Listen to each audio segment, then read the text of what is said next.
ఈ 5 ఏళ్ళు నేను ఒకటే మీ అందరికీ కూడా చెప్తా ఉన్నా. ఈ 5 ఏళ్ళు నేను కష్టాలు ఉండవు అని చెప్పను, కష్టాలు ఉంటాయి. మనం విపరీతంగా వాళ్ళు హెరాస్మెంట్ కూడా చేస్తారు, అది కూడా నేను చెప్తా ఉన్నా, ఉంటాయి, కాదని నేను అనడంలా. ఇన్ఫ్యాక్ట్ నా పరిస్థితి మీ అందరికీ కూడా తెలిసే ఉంటుంది. 16 నెలలు నన్ను జైల్లో కూడా పెట్టాను. కష్టాలు ఉండవని నేను చెప్పను, అటువంటి కష్టాలు కూడా నేను చూసాను. కానీ ఏమైంది, కష్టాలు అనేటివి ఎప్పుడు ఎల్లకాలం ఉండవు.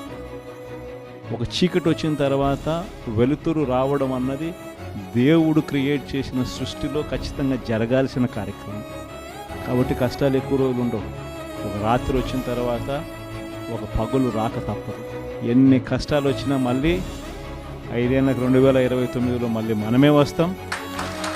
మన ప్రభుత్వంలో మళ్ళీ మీరే మళ్ళీ ప్రజలకు సేవ చేసే గొప్ప పరిస్థితులు మళ్ళీ మీరు, నేను అందరం కూడా